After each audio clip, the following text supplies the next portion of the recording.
Hey guys, welcome to The Strong Young Man. The sexual revolution has radically changed the attitude that men and women have towards each other. No one takes relationships seriously anymore, and many people are treating relationships as disposable enterprises. People aimlessly attach themselves to others and they move on as soon as the relationship loses its appeal. The explosion of social media and online dating has only added to this problem. Dating in 2023 is extremely hard for the average man. Historically, the top 20% of men could select the woman they wanted, and the rest of the rejected women had their pick of the remaining 80% of the men. Online dating has skewed the Pareto distribution of 80-20 to something like 90-10. 10% of men are fucking 90% of the women, and the remaining 90% of men fuck whoever they can, which is the bottom 10% of women, the scraps. Despite the small delta, 80-20 to 90-10, this effectively more than halves the available women that the remaining men have access to. One of the biggest reasons women have become more selective is because of the increased access to high-value men. This is the economic principle of supply and demand. As mentioned in episode 37, a woman's demands do not change. They are always seeking one candidate who best satisfies their hypergamy. As the supply presented to a woman increases, the curve moves to the right and her demand for men drops to maintain equilibrium. Essentially, the less attractive that same supply of men appear, and so women become more selective. Men are struggling, and with the current dating environment catering to the top 10% of men and also for the top 90% of women, many women believe they have what it takes to be a successful dating coach for men. After all, I find it easy to attract men, they think, and so I can offer advice on how men can achieve the same objective with women. I can appreciate the sentiment, but this is a useless exercise. Women are the people least qualified to be coaching men on how to attract, arouse, and retain a woman as a man. Any dating advice given to you by a woman should be rejected or ignored, and here are the reasons why. Reason number 1, men and women are different. Human males and females have evolved over 2.4 million years to be complementary opposites to compensate for the weaknesses of the other gender. Men and women differ hormonally, which leads to differences in brain structure, which creates emotional and physical asymmetries. This translates to differences in sexual strategies, and hence differences in what arouses men and women. The traits that men find valuable in women are not the same traits that women find valuable in men. Mate value for any animal in the animal kingdom is determined by what the opposite sex finds desirable as part of their mating strategy. One of the features that differentiates women from men emotionally is that they have evolved to prioritise their own self-interests and the interest of their offspring's survival above any man. Most women are not even aware that they are so solipsistic. One way their solipsism expresses itself is that it makes them believe that men and women are the same, or that men ought to be more like women. This leads them to believe that the ideal paradigm for a man to strive for to attract a woman is to do the same things that women do to attract men. Be more emotional, stop being so aggressive, why do you work so hard, why can't you smile more, I want you to be nice to me. The better dating coaches will turn you feminine and will only increase your ability to attract men.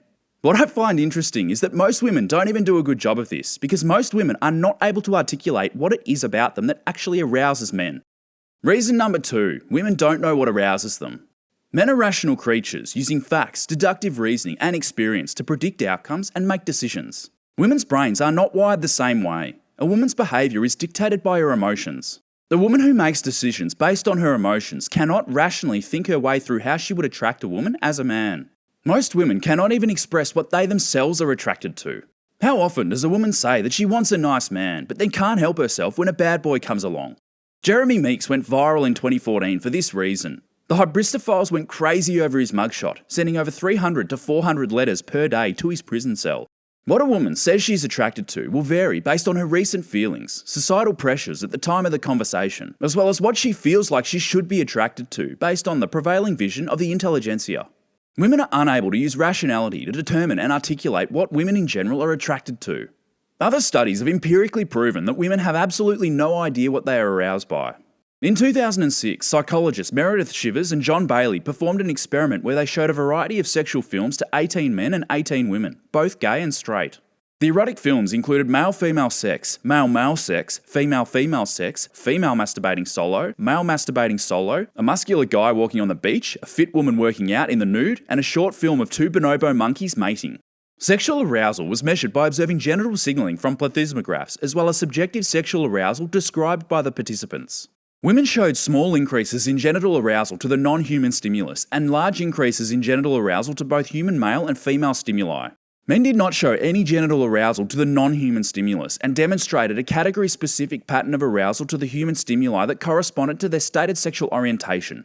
The men were able to verbally communicate when they were aroused, and every single man's subjective assessment matched the genital stimuli. The women were not able to accurately communicate their sexual arousal that their genitals indicated to any significant degree.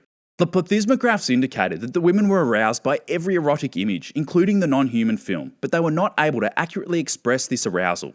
If 18 out of 18 women can't accurately express what their genitals are aroused by to any significant degree, then when would it ever pay to consult them on dating advice on what men should do to arouse women? Reason number 3. Women don't understand men, but men must understand women.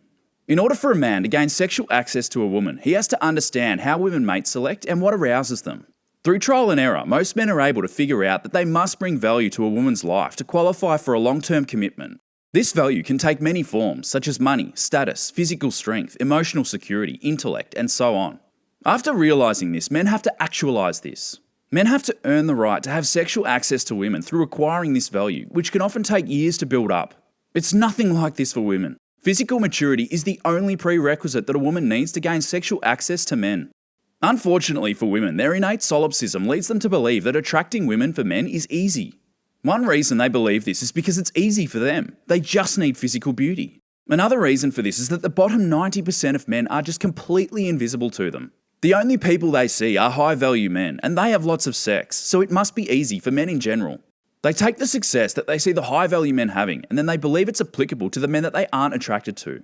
In reality, all women are attracted to a small minority of men, and the rest are invisible. This misnomer is known as the apex fallacy, and it's not an accurate representation of the general populace.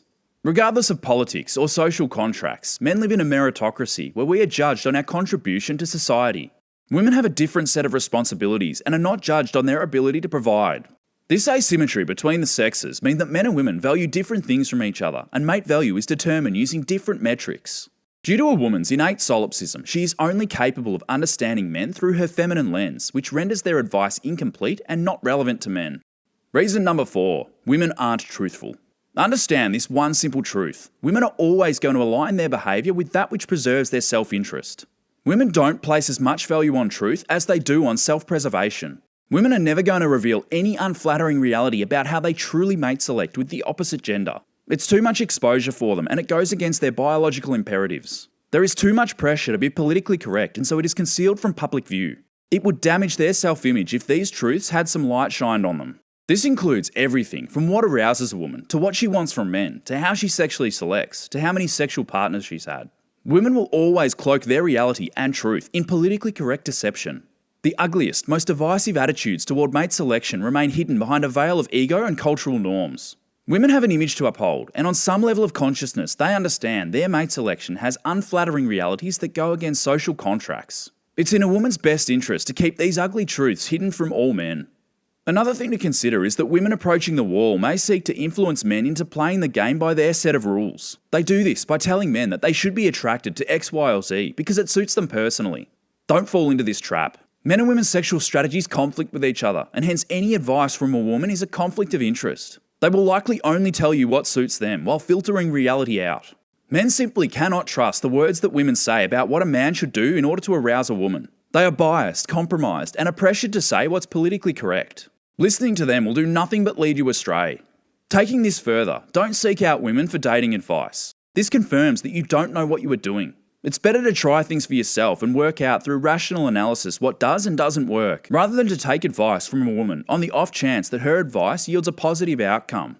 This applies to more than just receiving dating advice from a woman. It applies to all scenarios in which a woman is offering you her perspective. See episode 99 for a detailed breakdown on why you should never betray your own deep knowledge and intuition to trust a woman. Men who work hard to determine what women are aroused by through experiments, tests, and theories are the men who have the most success sexually. The men that can do this on a level of abundance are the best ones to listen to for advice on attracting quality women. After all, if you want to catch a fish, you ask the best fisherman. You don't consult the fish.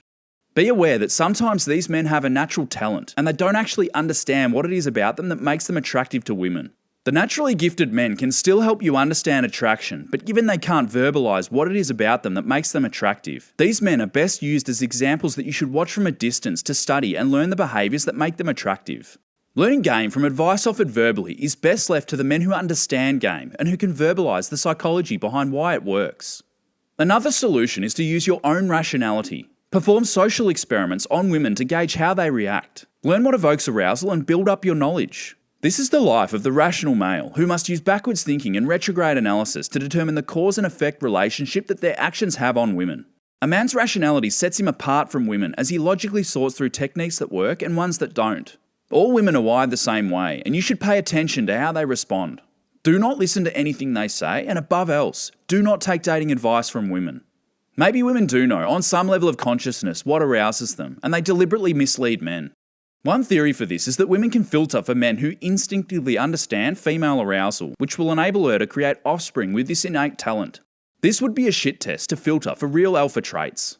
When men listen to and employ a woman's nonsensical strategies, a man's ignorance becomes more obvious. By listening to a woman, a man demonstrates that he doesn't instinctively understand female arousal. This could be a worldwide social convention to counter the pervasive truths spread by red pill-aware men over the internet. If true, this would be a shit test on the largest social scale, to which every woman is in on. Whatever the reason as to why women fail to accurately communicate what arouses them to any significant degree, it doesn't change the fact that there is very little correlation between what they say arouses them and what actually arouses them, and this is why it is useless to listen to them. Listen to other successful men or figure it out using your own rationality. Thanks for watching today's episode. In episode 102, I'll talk about why young men are invisible to women. Subscribe and click the bell icon to be notified when it drops. Catch you then.